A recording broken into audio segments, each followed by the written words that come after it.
Hey everybody, this is Bear Williams, and you're watching ForBassPlayersOnly.com. Hi, and welcome to ForBassPlayersOnly.com. I'm John Liebman, founder and first baseman. You know, a lot of people think they're too old or it's too late for them to learn how to play an instrument. So I created ForBassPlayersOnly.com for adults who want to learn bass because I believe you're never too old and it's never too late to experience the joy and the pleasure of making music. ForBassPlayersOnly.com, let's play bass. My guest this week is Bear Williams. I remember him as Larry Kimpel. I guess he goes by both depending on who he's talking to, or I'll leave that up to you. Bear is a bassist, a vocalist, songwriter, and producer, originally from Chicago, and he has toured with Anita Baker, the Staples Singers, Frankie Beverly, and Mays. He's also performed and or recorded with the likes of Stevie Wonder, Alanis Morissette, Mary J. Blige, Steve Perry, George Duke, Branford Marsalis, Vanessa Williams, Lou Rawls. The list just keeps going. This is his second time on ForBassPlayersOnly.com. Welcome back, Bear. Larry. Thank you, John. Appreciate it. Thanks for having me back. Appreciate that. Let's get your name straightened out. How did you go from Larry to Bear? What's the story there? Well, I moved back to Chicago, hometown, about 8 years ago. And when I got here, I kind of rekindled my love of the blues and all of that. And so I was... Chicago's a good place to do that. Exactly. So I kind of wanted to reconnect with that and start doing some shows in and around the region. And I was like, well, Larry Kimpel, I don't know if that really works. People like McKinley Morganfield, Muddy Waters. McKinley Morganfield, Muddy Waters. Chester A. Burnett, Howlin' Wolf.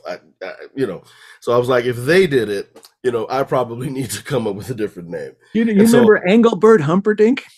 I do. That was not his real name. He changed it to Engelbert Humperdinck. Isn't that something? Isn't that crazy? Yeah, but boy, did it work. It worked for him. I'm sorry. All these years, I guess I've been mispronouncing your old name. I said Kimpel. You probably get that a lot. It's Kimpel. Yeah, it's fine. Not a problem. I've had Kimpel does sound a little more elite, a little more little wah wah wah. Right. Actually, about the Kimpel thing, saxophonist Kirk Whalum, we were on tour at one point, and cool. We got in the subject of my last name, and he's like, because he speaks fluent German, he's like, your last name is German, right? I'm like, no, I didn't realize. He's like, yes, Kimpel. It's Larry Kimpel. Is what it was. So we went into the whole thing. And he's right. There's a lot of if I look online, I've got some different friends that have the last name as well, and they're no relation whatsoever. But what does it mean in German, though? What does Kimpel mean? I don't know. I think you should find out. I should find out. Well, Liebman, I guess, is a German name too. Love man. That's me. Oh, there you go. Well, hey. I'm not going to dispute that. So anyway, the Bear part, my wife, who I actually moved back to Chicago for, she's my high school sweetheart. We were away from each other for 37 years, and we found each other again at Taste of Chicago. No, I'm just kidding. We actually did meet up due to the death of a dear friend of both of ours, and just kind of started talking, and then she said, well, listen, because she's also a singer, a musician. She said, let me know next time you're going to be playing in Chicago, because I haven't seen you play since high school, And so it was like 2 weeks later, I was still playing with Frankie Beverly and Mays at the time, and we got a call like a week later that we were going to be closing Taste of Chicago, which is a big food and music festival here. And so I, called her up. I said, hey, listen, I'll have 2 tickets for you. Maybe we can go and have lunch or whatever. And I didn't know wasn't interested in that at all. Wasn't interested in anything. It was just other than friendship. I didn't know if she had a boyfriend or whatever. I was actually married, also myself, and so got there, met her again. She brought one of her daughters with her, and we had a great lunch. And you know, things things happened. Things transpired. I was in a transition area of my marriage at the time, and about a year later or so, we said let's try to give it a go, and we're now 7 years in, 8 years together. So how about that? So, but Oh, anyway, I'm waiting for you to say she called you Bear or Teddy Bear. she did exactly. That's right. That's the nickname. So that's the I'm her bear, and the Williams. That's easy. That's my mom's maiden name. So Okay. yeah. So that's where it came from. So, Now but we anyway, all a long way around to say just that. the first interview, it wasn't with you, it was a guy named Larry Kimpel. We Mm. back on for BassPlayersOnly.com in 2016, and we Uh-huh. talked all about Anita Baker and Frankie Yes. Beverly and lots of other stuff. So Yeah. that was a while ago. What's keeping you busy these days? Mhm. Bring us up to date. Yeah. Well, now again, it is the Bear Williams moniker. That's part of what I'm doing. Matter of fact, when I leave you today, I'm heading into town to do one of my solo blues folk music shows. I play guitar. Since we've talked, I've learned guitar and all of that fun stuff. So I do solo guitar shows where I'm doing some of my own original blues things, folk things, as well as again, Howling Wolf, Muddy Waters, Elmore James, those types of things. So I'm doing that at one of the performing arts centers here, Epiphany Center for the Arts. I'm doing that tonight, from about 5 to 8, and then tomorrow night I'll be with my trio at a place called the Venue in Aurora, Illinois, which is a suburb of Chicago, obviously. And so doing that, and then also the other thing that's keeping me busy is the the band that was formerly known as Maze, featuring Frankie Beverly, has moved on from that brand, and we've rebranded ourselves as TMF, the Music Forever. That's what that stands for. And in September 29th, we released our first single, called Making Love to the Music. And that has taken off very much so, on the indie soul and R&B charts, both here in the States and in Europe. And so we're very excited. A lot of great and goodwill towards the band and towards what we're doing with that. And really excited. The album will be released. I believe it's the first quarter of 2014, up to 2014. What am I talking about? 2014, 2024. 2024. There you go. Yeah, 2024. And again, really excited about the way that everything's working with us. And we obviously needed a new singer to take the front man's job. And so I'm not sure if you are familiar. You probably are familiar with him, of course. Why wouldn't you be? Chris Walker, bass player with. He's played with George Benson. He played with Al Jarreau for over 20 years as his musical director and actually co-vocalist. He would come up front and do stuff with Al. And so I've known him for over 30 years, and so we call him great vocalist. If you've never heard him, check him out. And actually, people can go to tmfconcerts.com to hear the band, as well as bearwilliamsmusic.com to hear moi. So yeah, so I called Chris up. We were looking at different vocalists, and called him. Hadn't talked to him in quite a while, and I think he was at lunch. And I said, "Yeah, hey, how you doing, man? I don't know if you remember me, but I don't know why I said that, but I said, I don't know if you remember me. This is Larry Kimpel. Of course, I used my real name." And he's like, "Man, stop. Of course I know who it is. How you doing? What's going on?" And so I invited him on a Zoom call that following week. and didn't tell him really what we were doing, what we were planning, but I just said, just come on, and he agreed to do that. And later on, he said, I didn't know if you wanted me to sub for you with Maze or what. I wasn't sure. And so we told him what was going on, told him what we were doing, and he immediately jumped on board. And it's just been a wonderful, wonderful journey since then. We've been together. Like I said, the release of the single was February. I'm sorry, February. We started the band in February, but we released in September, September 29th, and our first show was Father's Day at Chastain Park in Atlanta, Georgia, opening up for R&B singer Anthony Hamilton. And so since then, we've done a few different shows, a couple of in Houston, and looking to do way more in 2024 and beyond. So those are the things that are keeping me busy. Plus, I actually do online teaching. As I had told you, I just finished up with a student, so I do that as well, which I found that very rewarding. I started that, I guess, out of necessity during the pandemic, and I really found a passion for it.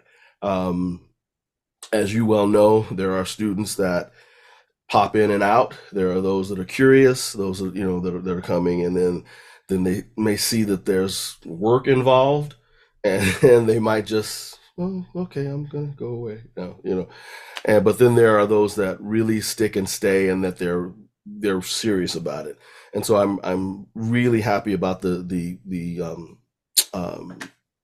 students that I have right now.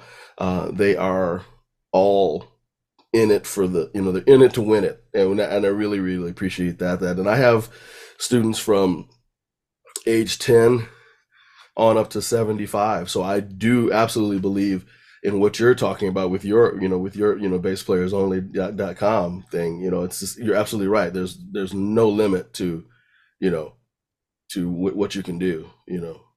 It's funny because I didn't set out. I thought I was going to attract the younger people, the college kids, maybe Mm-hmm. high school. And Mm-hmm. most of the people that I'm getting are mostly men. We're getting more women now too, but Mm-hmm. people in their 50s, 60s, 70s. I have somebody just signed up not too long ago, 83 years old.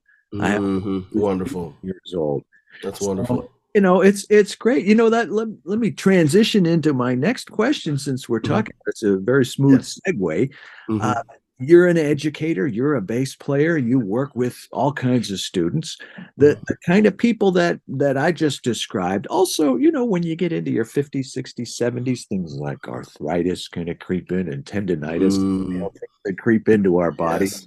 Yes. But I'm just painting a picture to give you a context. Mm-hmm. Obviously, or I don't know, maybe not so obviously, but to me, it's obvious. Somebody at that age is not looking to become a rock star or set the world Correct. on fire. Most Correct. of them just want to play some rock riffs with their buddies, or some blues shuffles, or some walking, Mm-hmm. maybe a little funk R&B. Mm-hmm. So let me take this opportunity to pick your brain a little bit, because this is what you do also. What kind of advice can you impart to somebody like I'm describing who wants to learn bass? What should they be thinking about? What do they need to know? Good question. Really, I would say how I start off with students generally. I try to meet them where they are. What can I help you with? That's what I'm usually telling them. Tell me your story. How can I help you get to where you're wanting to go? And you're absolutely right. Most of my students are not trying to be on big stages or anything like that. Most of them are, like you said, they're trying to play with their local, trying to get a local group together, or trying to be proficient going down to the jam session and not feel like they're insufficient to get to get up there and jam with anybody. So a lot of times, what I think is imperative to know about bass guitar in general is that it's not so hard. It's not as hard as people think. However, it does take work. You have to do the work. You have to put the work in. Um, and like the student that I just ended with, as a matter of fact, I was showing him, we were deconstructing a song. I tend to do a lot of that with students, because it makes them theory aware as while we're doing music. And so what I told him as we were going through this song, and happened to be a praise and worship, up-tempo praise and worship song, and we were going through the sections, and I told him, I circled back around, I said, now see, this is a prime example of song construction. I said, now, if you've noticed that we've gone through like 3, maybe 4 sections of this song, and things have been repeating, haven't they? And he was like, yeah, this is one of my younger students. I think he's probably about 16. And he said, oh, yeah, yeah, it is. Yeah, it's the same thing. Variations on a theme, but we're using the same, and I'll show them the structure. This particular song is based in a G natural minor scale tonality. And so as we were going through the diagram, I have an on-screen diagram that I'll show them, the patterns and how everything's rolling. And he was like, yeah, it's exact that you're right. It's just one section is one thing, the next thing is something else. But here we come back around to that one that was, so to say all of that, it takes a lot of work to be proficient. But it's not a skill that's insurmountable. I'll say that. It's not insurmountable if you're willing to put the work into it. It's a joyous instrument. People. I have former guitar players that have switched over and they just fell in love with the bass. And yeah. So I try to keep it simple and show them, yeah, you can do this. And so that's probably the biggest thing, is that it is not as hard as you think, but it does take work. It's funny that you say that, because I try to instill that mindset in my students too. But when I say it's not as hard as you think, what I mean is it's not as physically demanding, because even a super simple bass groove can really make the music breathe and really make it feel good. And Yes. guaranteed the drummer is going to like that better if you leave some space, like an Yeah. R&B Sure. group, for example. Yeah. But a lot of people think that bass is easy because it's only 4 strings. How hard can it be?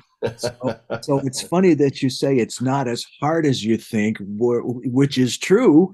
But at the same time, we can also say it's not as easy as you think. Absolutely. That's true. That's very true.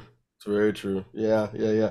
I've had students that I did a quick video tutorial on octaves, and that is one of the hardest things for people to grasp. String to string, skipping over that one string to make that octave position. I found that people are just like, I don't know. Oh, okay. All right. I'm like, no, it's here, and then you skip a string, and then you're a couple of you're 2 frets up from that. That is one of the hardest things I've found for students to grasp, and going up and down the neck with that. That is something really hard, and it's the other thing that's hard for them, John, is relating to, and I try to get them to hear the notes. Try to get them to hear what's coming next. So if we're talking about a scale, we're talking about a progression, it's that ear training. It's critical. And that's where you're talking about. It ain't as easy as you think it is. You got to be able to hear this stuff. You can't just. It's not just physical. There's a visceral, emotional. There's a whole nother there's a lot of things going on at the same time, or there should be, I think, in order to make a good bassist. But yeah, that ear training part is that I do try to drill that in, because you got to know, because I always tell them, guess what? You're going to play this again. You're going to play it again and again and again. Different songs, different genres. but it's going to be the same stuff over and over and over again. It You reminds know, me what you were saying earlier about your student. This section is kind of like this, kind of like this. I guarantee what I've never heard whatever. I don't even know what piece it was, a right? gospel, but I Hmm. guarantee there was a 1 chord, a 4 chord, and a 5 chord in there somewhere. Absolutely, that's So right. what does it sound like going from 1 to 4, 1 to 5, 4 to 5, Right, 5 to 4, right. 5 to 1? That's what I try to. Exactly. Yes, exactly. Very Yeah. true. Very true. Yeah, that's great. Yeah, yeah, yeah, yeah. Be a real That is. bass geek because this stuff really excites me. Yeah, that's beautiful. I love it. I love it. It's interesting that you say that. I guess they're not going to be disco players anytime soon if they have trouble playing. Yeah, But right. why is it hard for them to play an I would think if you wanted them to play like a minor seventh or maybe a major sixth or something, that would be Hmm. more difficult because Hmm. leapfrogging over the other string, but your Right. finger configuration is different. Yeah. So is it that there's some string ring or some extraneous noise, or are they trying to go 1 3 or do they go 1 4 to play the octave? Yeah, they're a lot of times they're overshooting or undershooting the runway, if you will. And so what I will tell them is, and the reason I'm trying to give them that octave is that again, well, I haven't said it yet, but I call a lot of these things that we as bass players do over and over and over again. I call them bassisms. There's just stuff that we do as a bassist, and so that one thing, that octave, I give them the octave to give them the precursor to the root fifth octave. Root fifth octave is something that we use quite a bit, Yeah, you know, or vice versa. If we're doing, the four to one, that kind of a do those types of things. So that's where that kind of comes from. But yeah, we're gonna do it again and again. So I try to get them to really feel that, because that's kind of it's kind of elementary and what am I saying, primary to what we do as bass players. That good old root five well, that octave brings up 5 1. another point. If it's it could be a polka or it could be a pop tune or it could be whatever. If you go one Uh-huh. five 1 5, don't tell me, oh, it's just 1 5 1 5. It's no big deal. It is a big deal. If you have to play 1 5 1 5, if that's what the music needs, give me the best 1 5 1 5 you've got. Are you Yeah. attacking it just right? What about the note releases? Nobody thinks about those. Those are very important too. You don't want that Hmm. crunchiness that you get. Right. Don't Yeah. want your finger just right. So Exactly. all of those Exactly. things are important. What's the difference between that bass player and that bass player? Well, I can't pinpoint it. Well, I can. It's Yeah, yeah, yeah. It's about the note values. And we talked about that, in terms of one of the things that this particular student was curious about, or he asked me, he said, so how do I go from, he said, how do I make this sound like it's, because there's a part in the song where it's like there's hits, but it's not like super staccato, but there's a little tail on the note at the end of it. And he was like, so how do I do that versus just that? I wanted to go da da da da da. And I just told him, I said, basically what you got to do, this is a left hand thing. You got to just keep your fingers there wherever the note is. It's a little bit more value than that staccato, just a little bit more, but it makes a world of difference from that to da da da da da da. Completely different. Completely different. Makes a world of difference. it's So. funny how we have a little more liberty in that regard because I study classical upright bass Hmm. guy in Hmm. the Detroit Symphony, and the Yeah. classical is a very different kind of discipline. If it's a dotted eighth note or if it's a 16th note, if you hold it a smidgen too long, you're going to cut into somebody else's harmony, and you got to. Yeah. It's very, I Yeah. don't want to say rigid, but I guess disciplined is maybe a better word for that. Yeah. Absolutely. Absolutely. Yeah. It all fits together very, in a nice little puzzle, There you go. nice little piece. And if it's not if everybody's not doing what they need to do, Yeah, it can be, you can be off the bandstand very quickly. What else is happening, Bear? What's happening with GVR Records? Oh, you would mention that. No, I'm just kidding. That's my label, along with my partner Keith Reese. We've had that for gosh, a few years now, probably since around 2014, 2013, somewhere in there. Yeah, we're still distributed through Universal in Grooves.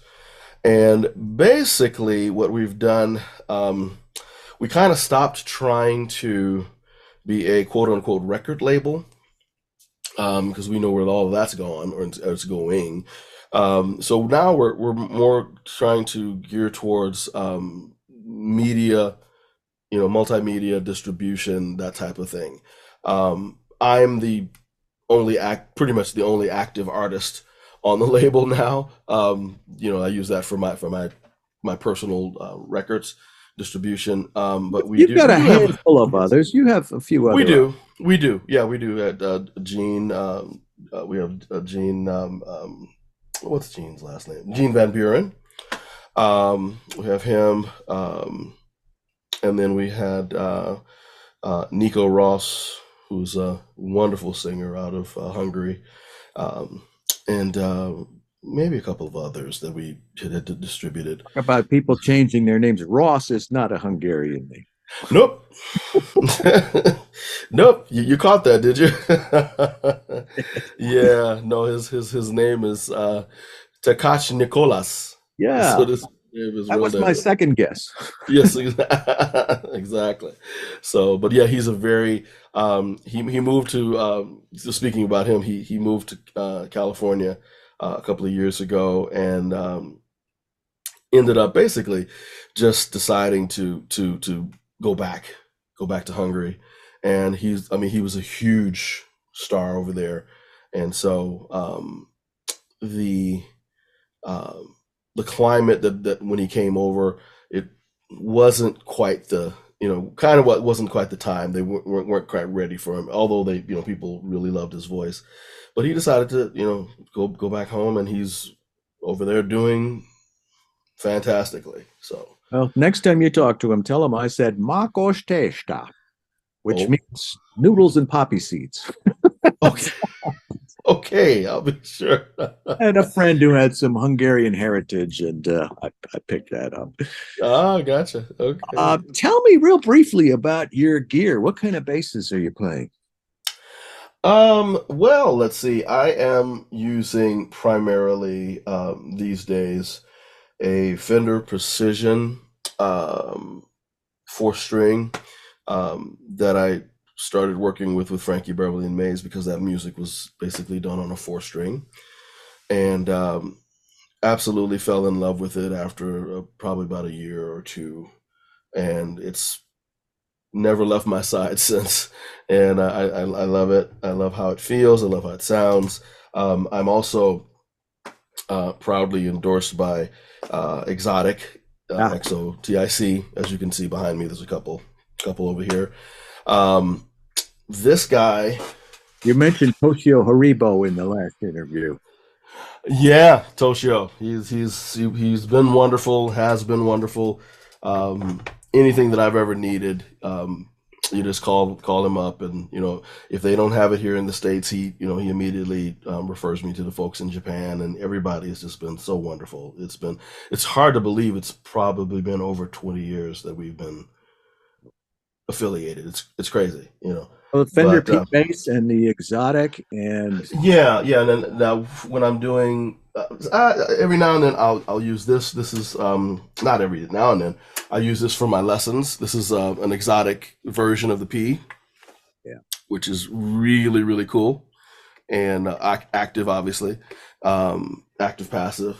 Use that one while I'm sitting here doing lessons, and then I will take it out every now and then for a Bear Williams show. For TMF, I was looking for something a little bit different, a little bit more bite, a little more cut. And what I found was this Charvel oh, five string. yeah, Yeah, with this beautiful smoked maple neck, and of course it's got the the P jazz thingy, passive active, same kind of a deal with electronics, but it really does cut through the mix. That's the kind of thing that I was looking for the R&B style stuff. Yeah. The slap thing is killer. So that's what I use for Clapping on that. a five. You get enough spacing in there to do it. Yeah. That's exactly right. It's funny you say that. When I first started slapping back in the day, I had bought one of the first, I guess, production models from Gibson, and I had to take it back to the store because the spacing was like you couldn't do anything. It was just, I loved the bass. It sounded great, but my gosh, it was they completely took, they completely lost it as far as I was concerned. Funny And so, because I got my first five string back in the 80s when it was all the rage. And hmm I took that everywhere I played. I loved it. I absolutely loved it. Then I got called to play Dreamgirls at the Burt Reynolds Theater, and ah, five just wasn't cutting it. So I got a four oh, string, which I hadn't played in a while, and that just really hit the spot. But the five oh, that's awesome. was Yeah. Michael Tobias, not MTD. It was Oh, MTD. It was Mike Tobias. right. Remember the old days in New York, 48th Street? I miss that so much. Yeah, man. Oh my goodness, that's Annie's and right. Sam Ash and all the. Yeah. Oh, Oof. this was Rudy's. I walked into Rudy Yes. and that bass had just come in like that day or the day before or something, and I fell in love with it. And I went back the next Oh, day and played it wow. again. And then I was going with it. The tour was going to LA the next week, and I said I'm Mhm. gonna call Mike Tobias and I'm gonna have him make me a bass. And I ended up just buying the one that I saw in Rudy's because I loved it so much. It was actually my Oh, suggestion, but he's that's fantastic. I know him pretty well. He used to be out there on Cahuenga Street in LA. Yeah. What Yeah. kind of strings do you play, Bear? I use I have been using Jim Dunlop for probably 20 years at this point. So yeah, I will use the Jim Dunlop. What am I having here? Some steel, some nickel. Just depends on what I'm doing. But what do I have here? Yeah, nickel wound. These guys, Yep. yeah. Oh, Product placement.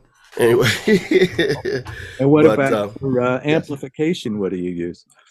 amplification on the road. Well, actually, on the road as well as in town, I'm using Ampeg stuff. Uh, Yeah, I have a uh, 115 with a horn Ampeg that I use in town, which is more than enough. And then on the road, I have SVTs that we use. Actually, I've scaled it down now. We only have the one stack SVT. When I was with Maze, we actually did two, which was not necessary, but we did it anyway. We did it anyway. Oh, as far as basses, I gotta mention one that I hold very close to my heart, and for good reason. Yeah, let me pull her out. Let me get it before I kill it myself here. it's funny. I Okay. saw three basses over your shoulder. Then you picked up one, and then you picked up another one. So Right. This is my signature model, Larry Kimpel signature model from France. It's a bass company called Combe Luthier, and we had this put together, I think, probably in 2016. I want to say somewhere in there. As you can see, it's very. Actually, I have a demo on YouTube about it that people can go and watch. But it's all handmade. Interesting story. And this is the one. There's this blemish here in the wood. I don't know if you can see that or not. But anyway, that's the one I can tell because I have two of them. And the reason that's important is because this one, I had finished a tour. We had gone to. I was out in Maze, and I think we did a show in Detroit. I think Fox Theater, I came home from that tour, and my wife and I went from the airport. She picked me up from the airport, and we went shopping, and we, had made a day of it, and blah blah blah. Went out to Skokie, Illinois, and we went to the theater, and came out of the theater, and our car had been broken into, and this baby got stolen. Yeah, and it was we filed a police report, and it was in Bass Player magazine, and we put it as many places as we could put it, and I had basically, of course, I was just sick. I was just sick over it, but I had to. I was really starting to stress over it, and so I had to make a decision a couple of months in, because the detective that was working on it with us, he said, well, first of all, he said, it's a very unique instrument that you have here. I mean, your name is on the thing, for heaven's sake, so it's not like they can get it too many places, but he said the likelihood of us recovering it is kind of slim. So he said it's possible, but so I had to resign myself to that, and I just kind of let it go. And so I called Matthew Combe, who is the luthier that makes these. Called him, let him know what happened. He shipped me out a brand new one, that next week. Just beautiful people. And so a year later, a friend of mine who was, and I'm sure you know him, Jocko 3X. Jocko, right? 3, yes, I think it's 3. Yeah, I think it's 3. Yeah. Chicago. Chicago guy. I'm sitting at home, and I get a text from him, and it's a picture of this bass, and he says, "Yo, Larry, is this your bass?" And I text him back. I'm like, "Yes, it is." What was the giveaway? I know, right? Exactly. I said, well, where is it? Where are you at? He said, I can't remember the music store. He said, I'm up north here at da music store. I'm just window shopping, and I'm walking through the bass section, and there it is, hanging on the wall. And yeah. Amazing. So I called I told him, well, he said, listen, I'll stay here, you do what you need to do, and I'll be here, and I'll let the guy know, what's going on. And he said, of course, the guy didn't really believe him, the salesperson. But I called the Skokie Police Department, got in touch with the detectives that were on the case, and I said, listen, it's here in Chicago. It's at a music store up north. And so they said, listen, give us about 90 minutes or something, and so we'll get up there, and they came up. I got there, we all met. They brought the police report. Guy said, well, here you go. And he wrapped her up and gave it to me. And so a year later. So those of you that have lost instruments, don't give up hope. It very well may show up. Whoever bought that from the music store should have been savvy enough to see that your name was on there, and so this music store bought it, and they're out the money, right? They're out of it. Apparently, what they said, they how music stores will go to, I guess, music instrument conventions or whatever, and people will sell stuff. So apparently, interestingly enough, I had played in Detroit. The music store expo or whatever it was in Detroit. It had gone from Skokie back up to Detroit, and that's where this merchant bought it and brought it back to his store. And so it had gotten back up to Michigan. If anybody else had gotten it, I may not have ever seen it, but because this guy was, Chicago based, he came Chicago based. But yeah, exactly. Right. That's great. I'm glad the story had a happy. Well, what about what was his name? Matthew? Did you tell him, and you send the new one back, or what? I did. I told him we got it back. He was like, no, you keep it. You keep the other one. And I mean, and it's a limited edition. It wasn't like he had an assembly line rolling on. I think we have, I believe there are, I want to say 12 in existence, I think, including one left-handed, which was sold. So we've sold probably about three, maybe four of them. So it's real real small. We have one in the showroom of Phil Jones Bass up in New York, the New York area. So if anybody ever wants to, check it out, it's up there. And I thought he yeah, was in St. Louis or something. yeah, he lives in St. Louis. He lives in St. Louis. Yeah, his representative, the guy that helps him, his assistant, Michael Albranda. Yeah, I know who you mean, a big guy. Yeah. He's up in New York. He's in the New York, New Jersey area, and so the shop is up there. He's always schlepping something or carrying something. He's always working really Yeah, hard. Michael Albranda. Albranda. I know Yeah. who Yep. you mean. Yeah, Great guy. Great guy. I like Phil too. What about the future, Bear? I mean, you mentioned a lot of stuff you have going on now. Is there anything else in the pipeline or something else that you wanted to do but haven't gotten around to yet? Good question. Yeah, I have a couple of album projects that I would love to, pursue and finish. One is all acoustic blues record, and then the other is, I guess they're all blues related. The next one would be a full band stuff. I had started working on the full band thing, and just kind of, with the pandemic, just everything stopped. And so once you stop like that, it's very hard sometimes to get the juices going back again, get back and complete the thing. So that one is probably half done, but I do want to look at doing some acoustic all acoustic album, which would be really, really cool. I think You're playing guitar? Yeah, I'd be playing guitar. Of course, bass would be on upright bass or an acoustic bass guitar.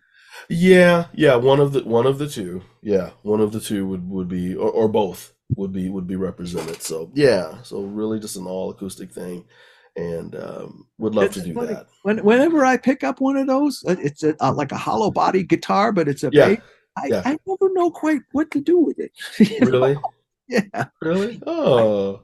I guess I don't know. I just haven't spent a lot of time because it's either funk R&B or jazz or pop or rock or something. But when I get one of those, like, where does this fit? And that's yeah. Just a matter of you don't see it as often. You might see Nathan East once in a while or somebody like that. It's true. It's true. You don't see them very often now these days. You don't. You'll see an upright before you'll see one of those more than likely. So yeah. Well, Bear, this has been great. I'm so glad that we had a chance to catch up. And me too. Great to hear about what you're up to and what you've got coming up. Be sure to let us know when that project comes out and any other projects, and we will let all these nice people know about it as well. Okay. Thank you so much for having me, John. Appreciate it. It's always great to see you, man. Thank you. You too. Much luck and continued success to you. For sure. Thank you, my friend. Okay. Thank you. You're watching ForBassPlayersOnly.com. I'm John Liebman, founder and first baseman. A lot of people think they're too old or it's too late for them to learn how to play an instrument. So I created ForBassPlayersOnly.com for adults who want to learn bass, because I believe you're never too old and it's never too late to experience the joy and the pleasure of making music. ForBassPlayersOnly.com, this is the place to learn bass. Thanks again to my special guest, Bear Williams, or thank you, man. Remember him as Larry Kimpel. That name rises to the top once in a while. I will see you all next week right here, same time, same place. In the meantime, let's play bass.